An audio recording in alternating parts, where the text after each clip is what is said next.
Al Jazeera একটা report করেছে, নির্বাচনে নিষেধাজ্ঞা, হাসিনার নির্বাসন, আওয়ামী লীগ কি টিকে থাকতে পারবে? এটা আল জাজিরার একটা প্রতিবেদন। খেয়াল করেন যে ভোটের মাঠে আওয়ামী লীগ নেই, কিন্তু বারবার ঘুরে ফিরে আসছে যে আওয়ামী লীগের কথাগুলো আসছে। যেমন গত 15 বছরে নির্বাচনের মাঠে বা ভোটের মাঠে বিএনপি জামাত ছিল না, কিন্তু সরকারি দলই, তখনকার সরকারি দল, তাদের বক্তব্যে কিন্তু তাদের নির্বাচনে কোনো প্রতিদ্বন্দ্বী ছিল না।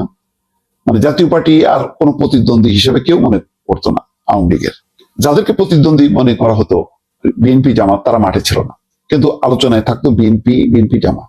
15 বছর শাসন আমলে বিএনপি নিঃসন্দেহে ক্ষতিগ্রস্ত হয়েছে, জামাত ক্ষতিগ্রস্ত হয়েছে, কিন্তু আবার জামাত যেহেতু ক্যাডার ভিত্তিক দল, তার একটা অবস্থান রয়ে গেছে। বিএনপি গণতান্ত্রিক দল হিসেবে ক্ষতিগ্রস্ত হয়েছে এই কারণে বিএনপি লুকাতে পারেনি, বিএনপি প্রকাশ্যেই ছিল, এবং প্রকাশ্যে থাকার কারণে আওয়ামী লীগ টার্গেট করে করে বিএনপি নির্মূল করেছে। আসলে প্রথম দফায় জামাতের উচ্চ পর্যায়ের নেতাদের ফাঁসি দেওয়ার পর অধিকাংশ জামাত নেতা কর্মীরা আন্ডারগ্রাউন্ডে চলে গেছে অথবা আওয়ামী লীগের সঙ্গে মিশে গেছে। সেটা এখন তো প্রকাশ্য হয়েছে। বিপদে ছিল বিএনপি 15 বছর ধরে নির্যাতন নিপীড়ন সইতে সইতে তার সাংগঠনিক অবস্থা খুবই করুণ হয়ে গেছে। ইতিমধ্যে বিএনপির প্রধান বেগম খালেদা জিয়া, তিনি অসুস্থ হয়েছিলেন।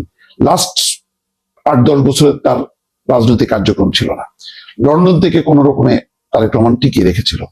বিএনপির নেতারা দেখে যায়নি, কিন্তু তাদের শক্তির সামর্থ্যটা দিনে দিনে কমেছে। কারণ অসংখ্য মামলা, হামলা, গুম খুনের মধ্য দিয়ে নেতা কর্মীদের একটা অংশ নিষ্ক্রিয় হয়ে গিয়েছিল, আরেকটা অংশ পালিয়ে গিয়েছিল, আরেকটা অংশ কারাগারে ছিল। প্রকাশ্যে যারা ছিল তারা মামলা মোকদ্দমা নিয়ে জর্জরিত ছিল। তারপরও বিএনপি ছিল সাংঘাতিকভাবে জনপ্রিয় একটি দল।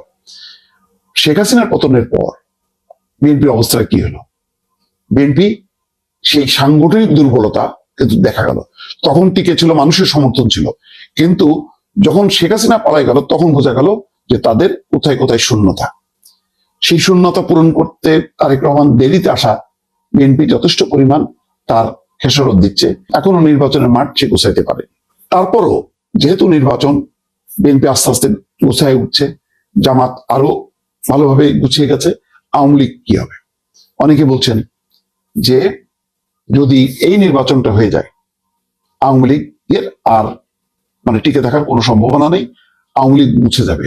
খেয়াল করেন, আওয়ামী লীগের বিগত 3-4 মাস আগেও বেশ কিছু জটিকা মিছিল এখানে ওখানে হইতো। এখন কিন্তু কোনো মিছিলের কোনো একেবারে টিকিও নাই, কোথাও মিছিল নেই। আগে থানাগুলো তটস্থ থাকতো, আওয়ামী লীগ কোথা থেকে কখন মিছিল বের করে। এখন কিন্তু তারা মিছিল বের করে না, বরং তারা এখন আস্তে আস্তে বিলীন হচ্ছে জামাতে, বিএনপিতে।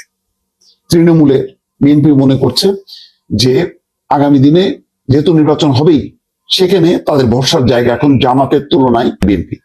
আগে প্রথমে তারা মনে করেছিল যে জামাত হয়তো তাদের অবলম্বন হবে, কিন্তু সর্বশেষ হাদি মৃত্যুর ঘটনার পর আবারও আওয়ামী লীগের বাসা বাড়িতে আক্রমণ, বিভিন্ন স্থাপনায় অগ্নিসংযোগের পর, এবং বিশেষ করে অভ্যুত্থানের দল এনসিপি জামাতের সাথে মিলেমিশে যাওয়ার পর তারা মনে করছে যে এই ইলেকশনের পরপরই মব তৈরি হবে এবং এই তরুণরা মবের নেতৃত্ব দেবে এবং তারা আরো বিপর্যস্ত হবে।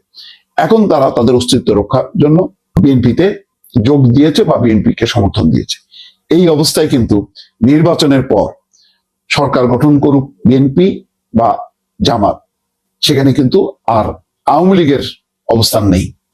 আওয়ামী লীগকে এখন একমাত্র বাঁচাতে পারে বিএনপি। বিএনপি যদি মনে করে যে একটা গণতান্ত্রিক শক্তি হিসেবে যে কোনো ফর্মে যদি আওয়ামী লীগকে ফিরিয়ে আনা যায়, তাহলে জামাতের যে আগ্রাসী মনোভাব, সেই মনোভাবটাকে রুদ্ধ করা যাবে। এইরকম একটি সম্ভাবনা আছে। যদি আওয়ামী লীগ বেঁচেও ফেরে, সেটা বিএনপির হয়তো একটি প্রচ্ছন্ন সমর্থন থাকতে পারে।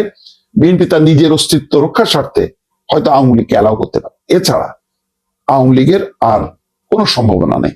যদি বিএনপি এবং জামাত তার অবস্থানে অটল থাকে এবং তারা দুই দল মিলে মোটামুটি একটা সমঝোতার রাজনীতির দিকে অগ্রসর হয়, তাহলে আস্তে আস্তে আওয়ামী লীগ কিন্তু বিলীন হয়ে যাবে। কারণ আওয়ামী লীগের স্বাধীনতা মুক্তিযুদ্ধের যে দর্শন, সেই দর্শনটা এখন বিএনপি ধারণ করছে, এবং বিএনপি এটা ধারণ করেই কিন্তু জামাতের সাথে ফাইট করছে।